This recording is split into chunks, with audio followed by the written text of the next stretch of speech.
রবিউল আউয়াল 12 তারিখে নবী সাল্লাল্লাহু আলাইহি ওয়াসাল্লামের জন্ম হয়েছে, এই জিনিসটা কি না?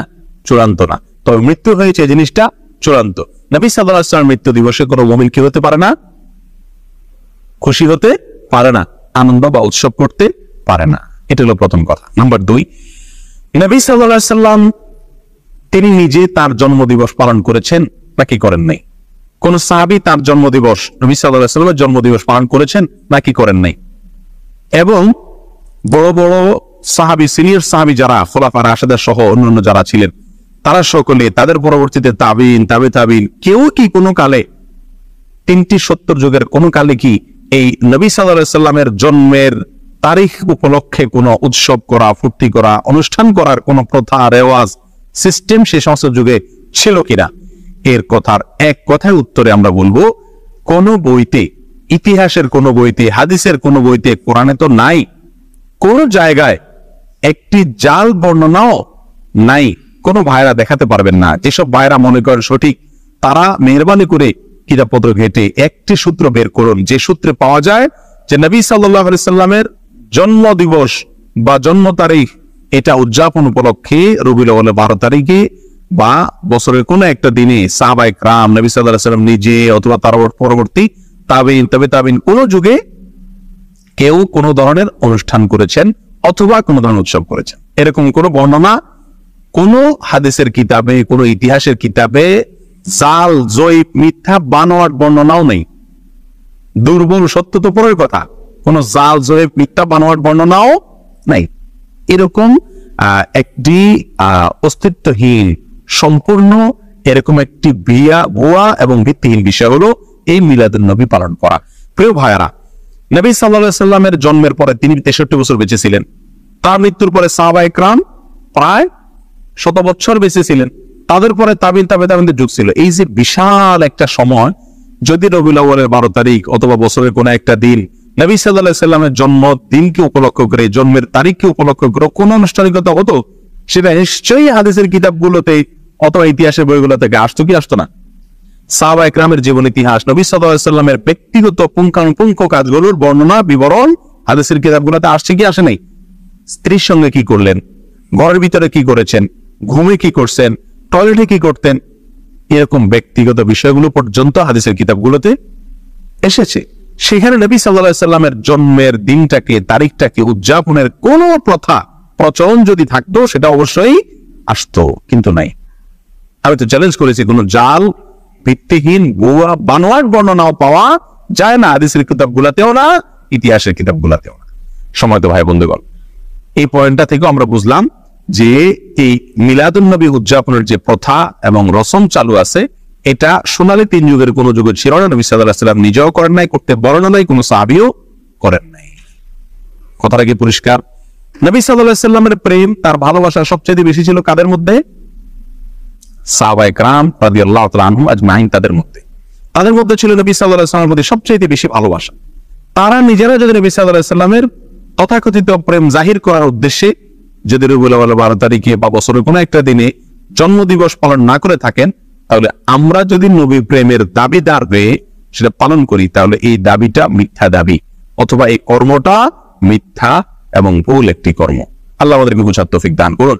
আর একটু আগে আমরা যে ভূমিকাতে যে কথাটি বলেছিলাম, ইসলামটাই হলো নবী সাল্লাল্লাহু আলাইহি ওয়াসাল্লামকে ফলো করার নাম, তিনি যা নিষেধ করেছেন সেটা থেকে বিরত থাকার নাম। নবী সাল্লাল্লাহু আলাইহি ওয়াসাল্লাম কি আমাদেরকে করতে বলেছেন বা তিনি নিজে করেছেন? জন্মদিবস উদযাপন, এটা নবী সাল্লাল্লাহু আলাইহি ওয়াসাল্লাম নিজে করেছেন নাকি তিনি আমাদেরকে করতে বলেছেন? এই মর্মে কোনো বর্ণনা আছে? উত্তর হলো এক কথা, নাই।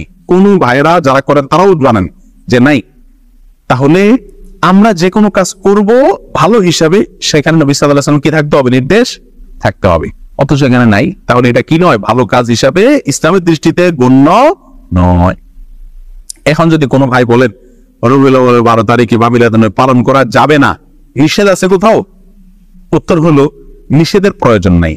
করণীয় কাজ, যে কাজটা করতে হবে, করার নির্দেশ আছে শরীয়তে, সেরকম কোন দলিল, সেরকম কোন প্রমাণ, সেরকম কোন নির্দেশ যদি না থাকে, তাহলে অটোমেটিকলি সেটা কি? বাতিল। আল্লাহ আমাদেরকে বোঝার তৌফিক দান করুন।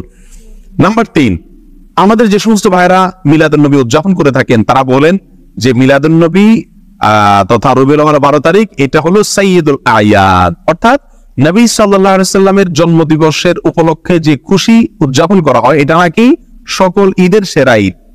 অর্থাৎ বছরে 2টা ঈদ আছে, এছাড়া আরো যত ঈদ উৎসব ফুর্তি হতে পারে, সমস্ত ঈদ উৎসব ফুর্তির ভিতরে সবচেয়ে বড় ফুর্তি সকল ঈদের শ্রেষ্ঠ সেরা ঈদ নাকি মিলাদুন নবীর ঈদ। সেসব ভাইদের কাছে আমরা প্রশ্ন রেখে বলতে পারি যে শরীয়তে 2টা ঈদ আছে, নবী সাল্লাল্লাহু আলাইহি সাল্লাম আমাদের জন্য 2টা ঈদ রেখে গেছেন, একটা ঈদুল ফিতর আর একটা ঈদুল আজহা। এর বাইরে আরেকটা ঈদ আছে, সেটা হলো সাপ্তাহিক ঈদ, শুক্রবারের দিন। এটাকে কোনো কোনো হাদিসে ঈদের দিন বলা হয়েছে, সপ্তাহের ঈদের দিন, গরিবের ঈদের দিন ইত্যাদি বলা হয়েছে।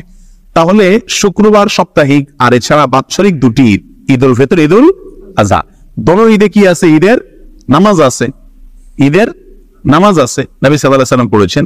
তাহলে এই রবিউল আউয়াল 12 তারিখকে যারা ঈদের দিন বলেন, শুধু ঈদের দিন না সকল ঈদের সেরা ঈদ বলেন, তাদের কাছে আমাদের প্রশ্ন হলো এই ঈদের নামাজ কয়টা বাজে পড়ে?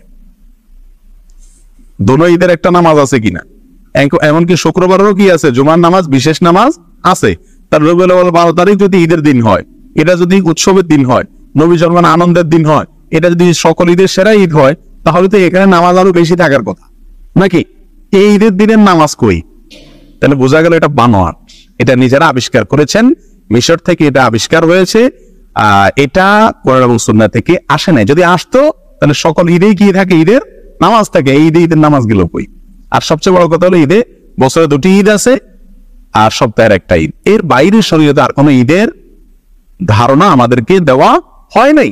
অতএব এই দিনটাকে যদি কেউ নতুন করে ঈদের দিন মনে করেন, তাহলে কেমন যেন তিনি নবী সাল্লাল্লাহু আলাইহি সাল্লামের দেওয়া 2টা ঈদে খুশি না। নবী সাল্লাল্লাহু আলাইহি সাল্লামের দেওয়া 2টা ঈদে কি না? খুশি না। ওই নবী সাল্লাল্লাহু আলাইহি সাল্লামের 2টা ঈদে পরিতৃপ্ত না, ওইটা মানতে রাজি না। এই জন্য উনি আরেকটা ঈদ কি করলেন? যুক্ত করে নিলেন। প্রিয় ভাইরা, এটা যদি সকল ঈদের সেরা ঈদ হতো, তাহলে মদিনায় আসার পরে সাহাবায়ে কেরাম যখন নবী সাল্লাল্লাহু আলাইহি সাল্লামকে বললেন, ইয়া রাসূলুল্লাহ, ইহুদিরা তারা তাদের উৎসবের দিন আছে, আমাদের জন্য আপনি উৎসবের দিন ঠিক করে দেন। তাহলে নবী সাল্লাল্লাহু আলাইহি সাল্লাম সেদিন বলতে পারতেন, ঠিক আছে, তো আমার জন্মদিন তো উৎসবের দিন, এটা তোমরা পূর্তি করো। কিন্তু তা নবী সাল্লাল্লাহু আলাইহি সাল্লাম বলেন নাই। প্রিয় ভাইরা, কোনো জাল হাদিসও নাই। তাহলে বোঝা গেল যে এই তথাকথিত নবী জন্মের আনন্দ উদযাপন করা, এই আনন্দ উদযাপন করা, এটা শরীয়তের ভিতরে আরেকটা ঈদ যুক্ত করা হয়। আর এটা কি বলা হয়? বিদআত। এটা কি বলা হয়? কি? বিদআত। নবী সাল্লাল্লাহু আলাইহি সাল্লাম আমাদেরকে বলেছেন, মান আহদাসা ফি আমরিনা হাযা মা লাইসা মিনহু ফাহুয়া রাদ। যে ব্যক্তি আমাদের দ্বীনের ভিতরে নতুন কোনো কিছু সৃষ্টি করবে, আবিষ্কার করবে, নতুন কোনো কিছু যোগ করবে, সেটা প্রত্যাখ্যানযোগ্য, বাতিল, সেটা গ্রহণযোগ্য নয়। অন্য হাদিসে আসছে নবী সাল্লাল্লাহু আলাইহি সাল্লাম বলেছেন, ইয়াকুম ওয়া মুহদাসাতিল উমুর ফাইন্না কুল্লা মুহদাসাতিন বিদআহ ওয়া কুল্লু বিদআতিন দালালাহ ওয়া কুল্লু দালালাতিন ফিন্নার। তোমরা সকল নতুন আবিষ্কার থেকে বেঁচে থাকবে। নতুন যত আবিষ্কার আছে ইসলামের নামে, দ্বীনের নামে, সেগুলো সবগুলো বিদআত। আর সকল বিদআত এর ঠিকানা হলো কি?